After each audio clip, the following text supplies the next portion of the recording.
qui s'est passé hier. J'ai un client niçois qui doit comparaître devant le tribunal correctionnel d'Aix-en-Provence pour un procès qui est prévu sur 2 jours pour des faits de trafic de stupéfiants et d'association de malfaiteurs en récidive, ce qui fait qu'il encourt une peine de 20 ans de prison.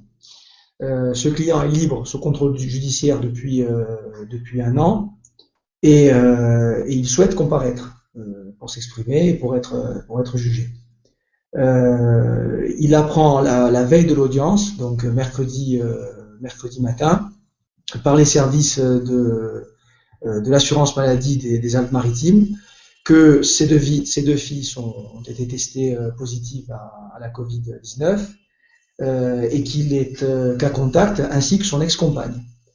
Il explique à l'assurance maladie qu'il a un procès qui va durer 2 jours, et l'assurance maladie lui dit le procès ne pourra pas se tenir en ce qui vous concerne, puisque vous êtes obligé de vous isoler, d'effectuer un test assez rapidement, et vous ne pouvez pas traverser 3 départements entre les Alpes-Maritimes et les Bouches-du-Rhône, et ce d'autant que les Alpes-Maritimes sont actuellement en zone sensible, que ça fait 2 week-ends, bientôt 3 que nous sommes confinés, et surtout qu'il vient d'un quartier qui est le quartier de l'Ariane, qui est un quartier clusterisé, où les taux de Covid positif est en pleine explosion. Donc les services d'assurance maladie lui disent vous ne pourrez pas assister à l'audience, et il faudra demander le report.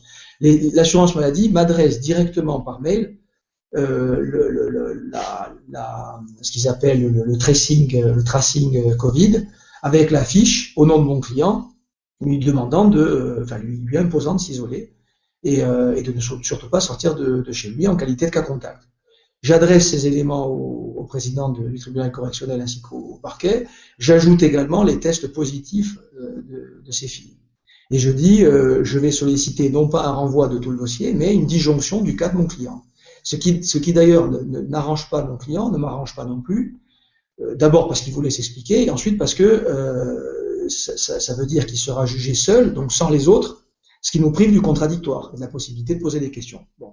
Donc c'est une situation qui, pour nous aussi procéduralement, ne nous arrange pas, mais compte tenu de la crise sanitaire et du contexte, et des instructions du ministre de la Santé et de l'Assurance Maladie, en responsabilité, on demande une disjonction. Bon.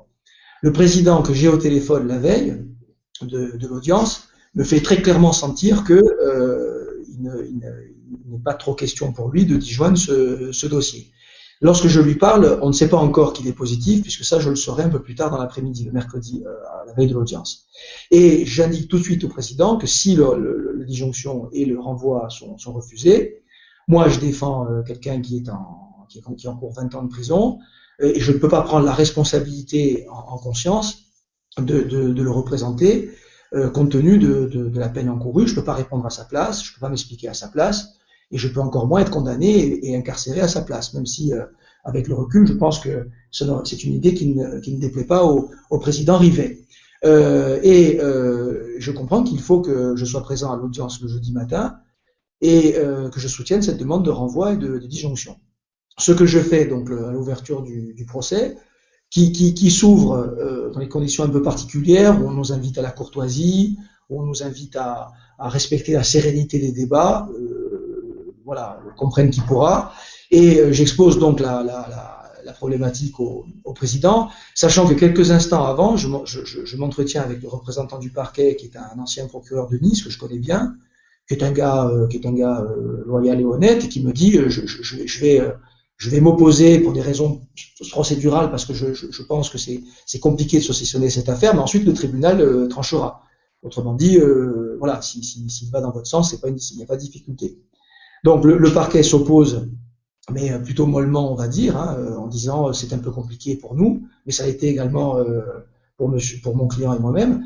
Mais bon, compte tenu de la crise sanitaire, l'argument s'entend. Et le tribunal, c'est-à-dire, quand je dis le tribunal, je veux plutôt parler de Monsieur Rivet, parce que je ne crois pas qu'il y ait eu un tribunal. Je crois que c'est le fait d'un homme, plutôt la voix de fait d'un homme, qui est le président Marc Rivet. Se tourne à peine vers ses assesseurs, ne se retire pas pour délibérer, ce que font habituellement les juridictions en cas de demande de ce type, surtout dans le contexte actuel, et sur le siège, lève la tête et me dit la demande est rejetée. Là, je ne m'offusque pas, je n'appelle pas le bâtonnier, je ne dis pas que c'est une honte, je ne dis pas que ça va contre tous les principes, je dis simplement, dont acte, Monsieur le Président, votre décision, j'en prends note, mais comme je vous l'ai indiqué hier par téléphone, je vais appeler mon client pour qu'il se présente. Pour les raisons que vous connaissez, parce que je ne peux pas rester 2 jours en audience, défendre un client, hors sa présence, qui encourt une peine extrêmement lourde, et a fortiori un client qui, depuis le début, veut s'expliquer, veut s'exprimer, et puis proteste aussi de son innocence. Bon. Là, le président s'emporte et me dit, vous n'appelez pas votre client, et s'il vient, je l'interdirai de rentrer dans la salle d'audience. Donc, je suis donc presque, on va dire, pris en otage, parce que on me demande de rester, mais je ne peux pas rester, je n'ai même pas de pouvoir d'ailleurs pour rester, puisque j'ai pas pu voir le client pour faire établir un pouvoir, et pour cause il est cas contact est positif. J'ai un client qui veut venir s'exprimer, mais à qui on va refuser l'accès. Donc c'est une situation totalement, c'est asilaire, c'est kafkaïen. Et je dis au président, non mais moi, vous prendrez les dispositions, je vous ai jamais pris en défaut, je vous ai dit hier que je le ferai venir, vous pouviez vous organiser, donc je vais l'appeler et il va venir. Le président me dit, vous ne l'appelez pas, et s'il vient, je ne le laisserai pas rentrer. Donc moi je lui confirme que je vais tout de même rester sur cette idée pour me mettre à couvert de ma responsabilité professionnelle aussi. Et là, il s'emporte, il me dit, taisez-vous, sortez de la salle. Je lui dis, non, je ne tais pas, je ne sors pas de la salle, donc je vais appeler mon client, on va attendre, il va venir, et on va débuter des débat. Non, taisez-vous, sortez de la salle, sinon je vais demander au service de l'ordre de vous sortir. Je dis, moi je ne sors pas, et je vais rester sur ce que j'ai dit, je vais appeler mon client, il va venir, et l'audience va se dérouler. Je suis dans une démarche qui en réalité va dans le sens du tribunal, puisque l'audience se tient, et il n'y a ni disjonction ni renvoi. Et là, il s'énerve, hausse le ton, et il dit au service de police de me sortir de la salle. Et les services de police, qui habituellement marquent un temps de latence, dans des cas comme celui-là, qui ne sont pas là pour maîtriser les avocats, mais les prévenus, en cas de difficulté, ne marquent aucun temps de latence, ce qui me laisse penser tout de même que tout ça a été préparé, et me viennent dessus j'en ai compté au moins 8. Voilà. Mais j'ai cru en voir sortir de tous les côtés, même de la salle délibérée, ce qui me laisse vraiment penser que tout ça était préparé et calculé prémédité par monsieur Marc Rivet.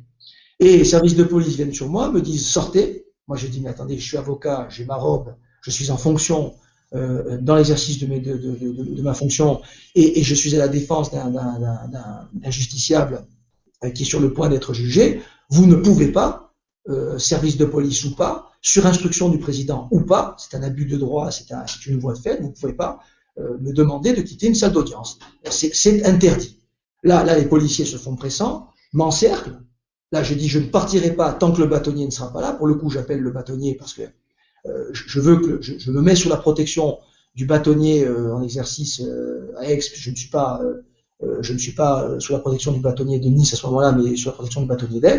Donc je veux que le bâtonnier soit présent pour constater cette voie de fait, cette violation intolérable de tout, y compris de ma personne, et les policiers insistent et commencent à me toucher, à m'alpaguer, à me prendre par les bras, à m'encercler, comme si j'étais une bête sauvage. Et là, le ton monte, forcément, parce que j'insiste en disant que je ne quitterai pas la salle d'audience hors la présence, sans que le bâtonnier intervienne. Les policiers m'agrippent, me poussent, me bousculent, les confrères se lèvent, bien sûr interviennent pour me défendre, demandent au président d'arrêter, que c'est un spectacle ahurissant et totalement indigne, et les confrères sont bousculés également. Tout ça se passe dans une audience publique, en présence du public, en présence des prévenus, en présence d'un parquet qui, à mon avis, est totalement tétanisé par la situation, qui pensait certainement pas qu'on allait arriver à de telles extrémités. Et moi, je reste ferme sur mes positions, dire je ne sortirai pas. Les policiers m'agrippent comme une interpellation. Là, je dis au président ce que je pense de lui, ce que je pense de la situation. Je lui dis surtout que ça ne s'est jamais vu, que ce qu'il fait là, c'est sans précédent, que moi-même, en 15 ans d'exercice, je n'ai jamais vu ça, je n'ai jamais entendu parler d'une telle chose, que c'est un abus de pouvoir, et que pour moi, il était indigne d'être président d'un tribunal correctionnel, et qu'il était indigne d'être magistrat. Et je suis sorti manu militari, bousculé de la salle d'audience. Comme un malpropre, j'ai envie de dire, parce que c'est le seul mot qui me vient en tête, comme une merde. Je voulais dire comme un voyou, mais les voyous sont mieux traités que moi dans les salles d'audience. Et sur ce, les confrères donc me suivent. Bien évidemment, la séance est, l'audience est suspendue. À l'extérieur, on rédige des conclusions pour dire que c'est illégal, contraire à tout. C'est du jamais vu, en deux mots, qu'on est chez les Barjot, ou plus précisément chez le Barjot, et on dépose des conclusions qui sont plaidées ensuite par mes confrères. Moi, il est hors de question que je rentre dans la salle d'audience, puisque pour moi, c'est un lieu d'agression. Moi, j'ai été victime, je considère que c'est une agression. Le président, pour moi, Marc Rivet, est mon agresseur, et les conclusions sont plaidées. Le président ricane les conclusions, qui consiste à faire constater que tout ça est parfaitement scandaleux, en plus d'être illégal. Il ricane. Il se moque du président Jean-Michel Ayat, du tribunal judiciaire de Paris, qui, dans un cas presque similaire, mais un petit peu différent, parce que je suis pas sûr, je crois que c'était à l'extérieur du tribunal, avait dit qu'on ne pouvait pas molester un avocat en robe qui exerce ses fonctions, que c'était interdit, c'est invraisemblable. Il se moque de ce président en disant « c'est pour ça que moi je ne serai jamais président du TJ du tribunal judiciaire de Paris, je suis pas sûr qu'il soit président de grand chose dans les jours et les mois qui viennent, cela dit, et c'est sous les ricanements de Marc Rivet que les confrères plaident que ce qui vient de se passer est inadmissible. Le procureur demande une suspension, et il est remplacé par le procureur en titre du tribunal judiciaire d'Aix-en-Provence, qui prend l'audience en remplacement de son substitut, et qui demande le renvoi du dossier, en expliquant qu'au-delà de la sérénité des débats et de ce qui s'est passé ce matin, sans aller plus loin, mais je crois savoir ce qu'il en pense, demande le renvoi parce qu'effectivement, pour des raisons procédurales de bonne administration de la justice, le fait que je sois pas là, que mon client soit pas là, c'est invraisemblable, donc il faut renvoyer le dossier. Tout le dossier, c'est même plus une question de disjonction. Et le président Rivet, monsieur Rivet, j'ajoute quand même que lorsqu'il me fait exfiltrer par la police, il m'appelle monsieur Solacaro. Donc, en plus de porter atteinte à ma robe et de faire mettre les mains par des services de police sur la robe qui était aussi celle de mon père, parce que c'est important de le dire, il y a là des symboles forts, il m'appelle monsieur Solacaro, il m'enlève ma qualité d'avocat. Et je reste toujours dans une ancienne judiciaire, maître Solacaro. Il m'a nié aussi cela, et c'est important de le préciser. Le parquet demande le renvoi, et monsieur Rivet se lève la tête en disant le renvoi est refusé. C'est une porte de sortie pour lui, et il a refusé dans une folle fuite en avant. L'audience a repris à 14h. Là, il nous a donné un spectacle digne pour reprendre l'expression consacrée, d'une véritable junte, parce que pas d'avocat, le bâtonnier présent ferraillant contre le président, moqué par le président, insulté par le président, bâtonnier d'Aix-en-Provence, qui s'est vu reprocher de trahir sa robe, de trahir son serment, alors que lui a violé la mienne, la robe, et qu'il a voulu violer tous les principes qui régissent ma profession. Un discours de dingue, et un président qui procède à l'instruction d'un dossier de 10 personnes en 1h30, avec des prévenus libres sous contrôle judiciaire, notamment des femmes, et une enceinte, qui sort en pleurs de la salle d'audience, malmenée par un tyran. Et le président du tribunal, de ce que j'ai su, a souhaité rétablir le dialogue, a demandé une suspension d'audience pour inviter le président à tout de même, avant les réquisitions du parquet, demander au prévenu s'il souhaitait être assisté d'un avocat commis d'office. Ce que l'ensemble des prévenus a accepté, et je peux vous dire que l'ensemble des prévenus aujourd'hui est tétanisé à l'idée d'être jugé par ce type. Et bien évidemment, il a demandé un commis d'office. L'audience a été suspendue. Le comté l'a mené jusqu'à son terme hier pour juger et condamner très sévèrement, à mon sens, l'ensemble des prévenus dans une parodie de procès qui a vu, à l'occasion d'une journée d'audience, un magistrat commettre les pires fautes qu'un magistrat puisse commettre ne commettent pas en une carrière.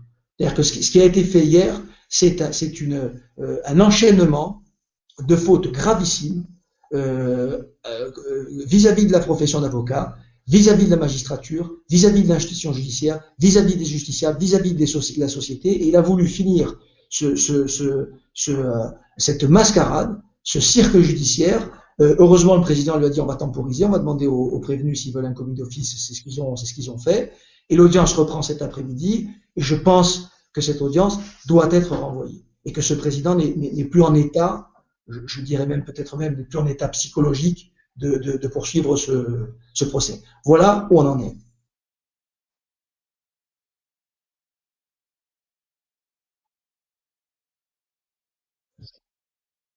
Moi, j'ai ressenti une véritable agression et j'ai un sentiment de violence, j'ai dit, et je le maintiens, judiciaro-policier. C'est-à-dire que voilà un homme investi de tous les pouvoirs qui, met tout en œuvre pour me bâillonner, qui met tout en œuvre pour faire preuve d'une violence à mon égard absolument inouïe, sans précédent, et qui demande l'impensable au service de police, à savoir molester un avocat en robe dans l'exercice de ses fonctions et le sortir d'une salle d'audience. C'est du jamais vu. Il y a un policier qui m'a dit, maître, vous savez, moi je ne fais que obéir aux ordres. Alors d'abord, il n'a pas beaucoup réfléchi quand on lui a donné l'ordre parce qu'ils se sont précipités sur moi. Et ensuite, je lui ai répondu que c'est ce qu'ils avaient plaidé à Nuremberg, hein, et ils avaient tous fini au bout d'une corde. Voilà. Donc quelquefois, obéir aux ordres, c'est pas forcément très bon.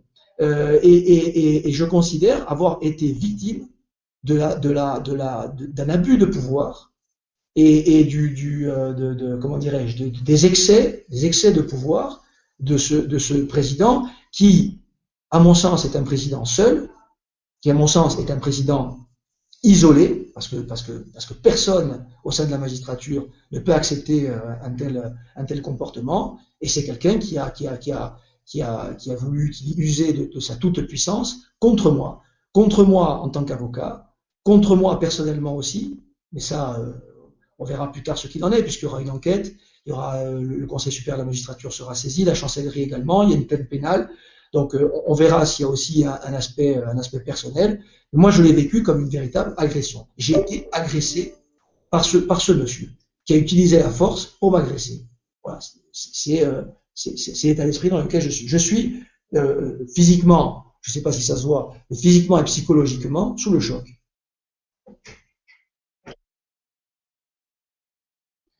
Ben, d'abord, j'attends d'être. Je veux pas que ce débat, les ordres se mobilisent, le Conseil national des barreaux est mobilisé, l'UJA, la FNUJA, les jeunes avocats se mobilisent, on fait bloc, et c'est pas du corporatisme, hein. On touche un des nôtres, on nous touche tous. Et je veux pas que le débat soit un débat avocat-magistrat, parce que c'est pas ça. C'est les avocats contre ce magistrat. Parce que 99,99% des magistrats ne pensent pas à ce genre de choses, ne font pas ça. C'est pour eux invraisemblable, et ce sont des méthodes qui ne doivent pas avoir lieu dans une enceinte de justice, dans un état de droit, dans une démocratie. La 99,99% des magistrats condamnent ces méthodes. Là, on est face à la petite proportion de magistrats, les 0,001% de magistrats, d'extrémistes, qui pensent que c'est autorisé. Donc, il faut leur montrer que ça n'est pas autorisé, et que ceux qui s'amusent à ce genre de pratiques, qui se laissent aller à ce genre de méthodes, sont dans l'illégalité, sont dans la violation totale de tout, et doivent être sanctionnés. Voilà, c'est ça que j'attends. C'est tout simplement ça que j'attends. Et je pense que je n'aurai pas uniquement mes confrères, les ordres et les instances nationales derrière moi. Je pense que j'aurai aussi les magistrats, et pour preuve, beaucoup m'ont contacté pour me témoigner de leur soutien.